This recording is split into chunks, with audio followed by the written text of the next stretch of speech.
गांव की उस ठिठुरती सर्द रात में, जहां पड़ोस के घरों से बच्चों के हंसने की आवाजें आ रही थीं, वहीं रामलाल के घर में मौत जैसा सन्नाटा पसरा था। रामलाल, जिसने कभी बड़े बड़े भोज में राजाओं की तरह 56 भोग परोसे थे, आज अपनी ही बहू की जली हुई और सख्त रोटियां निगलने को मजबूर था। किस्मत का खेल देखिए, जिस हाथ ने सबको खिलाया, आज वही हाथ कांप रहे थे।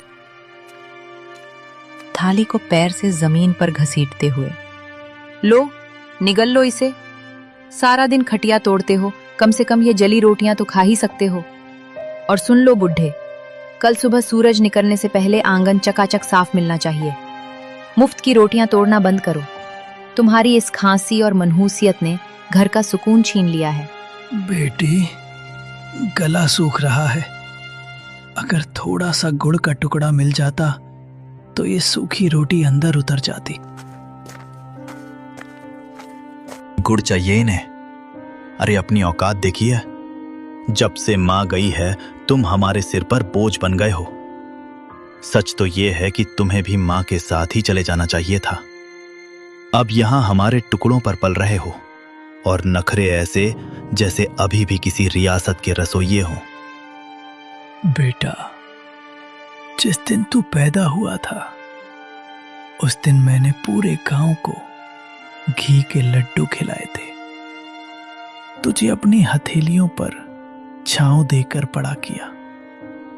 क्या यही दिन देखने के लिए मैंने तुझे काबिल बनाया था? तभी 7 साल का पोता गोलू दौड़ता हुआ आता है और रामलाल के गले लग जाता है।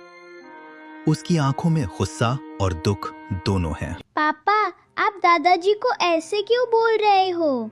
जब मुझे डर लगता है तो यही दादाजी मुझे अपनी गोदी में सुलाते हैं। माँ, आपने इन्हें जली हुई रोटी क्यों दी? क्या आप मुझे भी बड़े होकर ऐसी ही रोटी दोगी? चुप कर गोलू, तू नहीं जानता, ये बूढ़े लोग सिर्फ परेशानी बढ़ाते हैं। जा अपने कमरे में। नहीं जाऊंगा। पापा, दादाजी बोझ नहीं है, ये तो हमारे घर का आशीर्वाद है। आप कहते हो ना कि ये आपके टुकड़ों पर पल रहे हैं, पर दादाजी ने तो मुझे बताया था कि ये घर और ये खेत उन्होंने अपनी मेहनत से बनाए हैं। फिर ये आपके टुकड़े कैसे हुए? गोलू, तू छोटा है, बड़ों के बीच मत बोल। रामलाल का दर्द तो फिर भी खुले आसमान के नीचे था, जिसे हवाएं सहला देती थीं। पर नेकी राम की सिसकियां उन 4 दीवारों के पीछे दम तोड़ रही थीं, जिन्हें उसने खुद अपने पसीने से सींचा था। उसका बेटा पवन और बहू शीला ने उसे घर के पीछे एक ऐसे स्टोर रूम में फेंक दिया था, जहां कबाड़ और मकड़ी के जालों के सिवा कुछ न था। उस अंधेरी कोठरी में नेकी राम का वजूद भी उस पुराने सामान जैसा हो गया था, जिसे अब कोई छूना नहीं चाहता। शीला, उफ, कितनी सड़ांध और बदबू आती है इस काल कोठरी से। पवन, कल इस बुढ़े के बर्तन एकदम अलग कर देना। मेरे बच्चों को सख्त हिदायत है कि इनके हाथ का छुआ पानी भी न पिएं, कहीं कोई बीमारी न लग जाए। और हाँ, आज इन्हें रात का खाना मत देना, सजा मिलनी चाहिए इन्हें। आज गलती से इन्होंने दीवान खाने के सोफे पर हाथ रख दिया था, सारा सोफा गंदा कर दिया।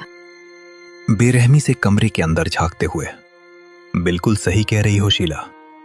पिताजी, आपकी वो पुरानी डायरी और वो टूटा हुआ चश्मा मैंने आज सुबह ही कूड़े के ढेर में फेंक दिया है। अब आपको पढ़ने लिखने की क्या जरूरत? आप बस इस अंधेरे कोने में पड़े रहिए और अपनी मौत का इंतजार कीजिए। हमारी जिंदगी में दखल देना बंद कर दो।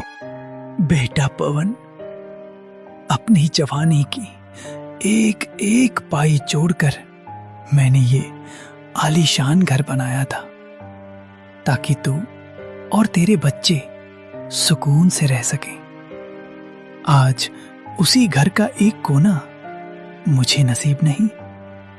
आज मुझे ही तू कूड़ा कह रहा है।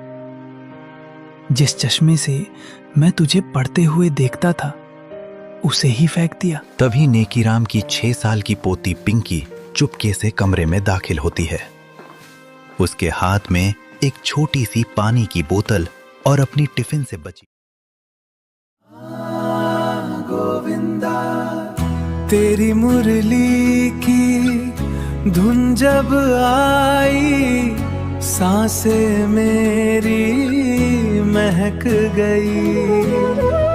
मन हुआ मगन, तन हुआ पावन, तुम ही हो मेरे कृष्ण गोविंद।